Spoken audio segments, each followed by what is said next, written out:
You don't belong here. Get out before we make it official. We're not the ones causing trouble.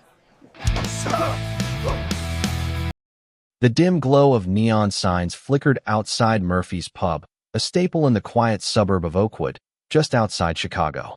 It was the kind of place where locals gathered after a long week, blue-collar workers nursing drafts, retirees swapping stories from the old days, and off-duty cops claiming their corner booths like it was sacred ground.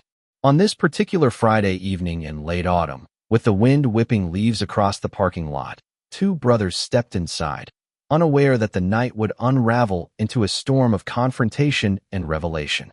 Marcus and Michael Johnson, identical twins in their mid-30s, had driven in from the city for a quick drink, seeking nothing more than a moment of peace after a grueling week.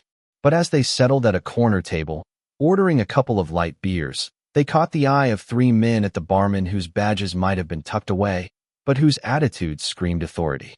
What those men didn't know was that the brothers they were about to target weren't just any patrons. They were seasoned warriors, forged in the fires of duty and discipline, and this encounter would expose cracks in a system long overdue for reckoning. Marcus, the slightly older of the two by 3 minutes, adjusted his plain flannel shirt, his broad shoulders hinting at the rigorous training he'd endured. He glanced at Michael, who mirrored his calm demeanor, and they shared a subtle nod. The pub was alive with the hum of classic rock from the jukebox, Springsteen crooning about working-class heroes and the scent of fried onions from the kitchen. But the atmosphere shifted when the three off-duty officers sauntered over, beers in hand, their postures aggressive yet sloppy from one too many rounds. "Hey, fellas," the lead officer, Derek Harlan, drawled with a smirk that didn't reach his eyes. He was a burly man in his 40s, with a mustache that screamed small-town enforcer. "This spot's kind of reserved for regulars. You might want to head out before we make it official." His companions, Tony Ramirez and Kyle Benson, flanked him, forming a loose barrier around the table. Tony, the more level-headed of the trio, shifted uncomfortably, his dark eyes scanning the brothers with a flicker of doubt. Kyle, the youngest and most buzzed, chuckled low, his cheeks flushed from whiskey. Marcus looked up slowly, his voice steady as a rock. "No problem here, officer. We're just grabbing a quick one after a long drive." He didn't raise his tone, didn't flinch, but there was an undercurrent of steel that Derek missed entirely. The pub's patrons, mostly older folks nursing their drinks, glanced over, but quickly averted their eyes. Murphy's had a reputation. It was cop-friendly territory, and nobody wanted to stir the pot. Derek leaned in closer, planting his hands on the table, invading their space. "Listen, this ain't the place for outsiders causing a scene. We keep things peaceful around here." His breath carried the sharp tang of alcohol, and Michael, seated beside his brother, met his gaze with unflinching patience. It was the look of a man who'd stared down worse threats in far more dangerous corners of the world. "Peaceful," Michael echoed softly, his tone laced with quiet irony. "We're not the ones making threats." Kyle snorted, stepping forward unsteadily. "You heard the man. This is our hangout. Suspicious types like you? We don't need that vibe." The word suspicious hung in the air like a loaded gun, heavy with unspoken assumptions. The brothers exchanged a fleeting glance, no more than a heartbeat, but in that instant, decades of shared history flashed between them. Childhood stops by police in their Chicago neighborhood, the sting of profiling that had followed them like a shadow. Eddie, the pub's owner, a grizzled veteran in his 60s with a limp from his Vietnam days, watched from behind the bar. He'd seen this play out before, Derek and his crew flexing their muscles on anyone who didn't fit their mold. But tonight felt different. These two strangers carried themselves with a quiet assurance that prickled the air. Derek's face hardened. "Finish up and get gone. I'm in a generous mood." He slapped the table lightly, making the bottles rattle. Marcus felt a familiar Serhea flashback to his youth, walking home from high school with Michael, backpacks slung over shoulders, when a patrol car had pulled up.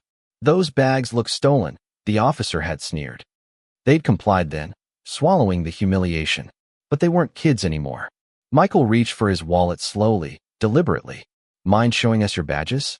Just to confirm you're who you say you are." Derek's cheeks reddened. "You questioning me, boy?"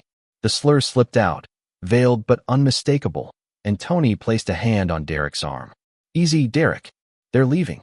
But Kyle, emboldened by the booze, jabbed a finger at Michael. You think you can waltz in here and play smart? We own this town. The bar fell quieter, the jukebox's tunes seeming distant. Marcus stood first, Michael following in perfect sync, their movements fluid, athletic builds evident now. We're heading out, Marcus said evenly. But you'll wish you'd handled this differently. Derek laughed, a bark that echoed. Oh yeah? We'll see about that outside. Might need to pat you down for good measure. As they moved toward the door, the officers trailing like shadows, Tony felt a knot in his gut. These men moved with purpose, not panic predators, not prey. Outside, the parking lot was sparsely lit, gravel crunching underfoot. The chill air bit at their skin, but the tension was thicker than the fog rolling in from Lake Michigan. Derek shoved Marcus against the hood of an old pickup truck. You know your type? Always thinking you're on our level. Kyle circled Michael, slurring. Bet you've got something illegal on you. We always find it. Tony hung back, hand near his off-duty holster, instincts screaming warning. Marcus didn't resist, but his mind raced, assessing angles, vulnerabilities. A memory hit him: Baghdad, 2012, as Captain Marcus Johnson of the Army's Delta Force, pinned down by insurgents, deciding in seconds who lived and who didn't. Watch your words, Michael warned Kyle softly.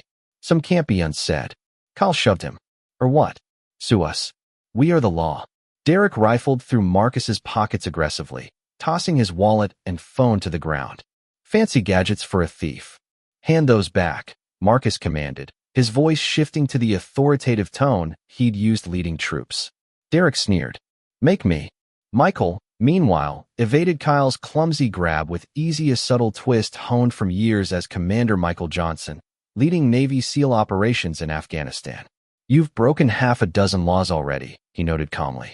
Assault, unlawful search, no warrant, no cause. Derek pulled out handcuffs. You're coming in for resisting. The word resisting ignited the air. Marcus crossed his arms. We haven't resisted. Yet. The yet was a dagger. Kyle, fuming, drew his baton. Enough of this. And that's when the facade cracked. Kyle swung wildly, but Michael sidestepped with minimal effort, the baton whistling past. Marcus had his phone out, recording. Documenting assault by off-duty officer, he narrated coolly. No provocation.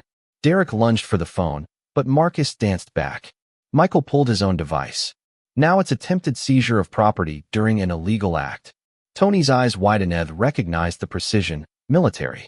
Eddie emerged from the pub's side door, phone in hand. Sheriff's on the way. And I've got it all on tape. Derek snarled. You're done, Eddie. Inspection tomorrow. But a voice cut through the night. That won't happen. From a shadowed SUV stepped Assistant District Attorney Elena Vargas, a sharp-dressed Latino woman in her 40s, badge gleaming. Elena Vargas, ADA. I've witnessed harassment, assault, abuse of power. Want the full list. Derek paled. The brothers nodded to herald acquaintances from a past case. Captain Johnson, she greeted Marcus. Commander Johnson, to Michael. The revelation hit, like thunder. Marcus, Captain Marcus Johnson, U.S. Army Delta Force, instructor at Fort Benning. Michael, Commander Michael Johnson, Navy SEALs, DevGru, post-mission leave. The officers froze. Their targets were elite soldiers, decorated heroes.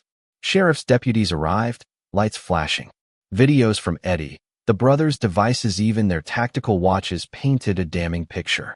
Derek, Tony, and Kyle were cuffed, irony thick. Misunderstanding, Tony pleaded. Elena shook her head. This vanishes? No. Especially not for war heroes. The fallout was swift. Videos exploded online. Oakwood exposed trending, millions viewing the raw prejudice. Past victims surfaced. A Latino mechanic wrongfully arrested, an elderly black woman harassed at a traffic stop.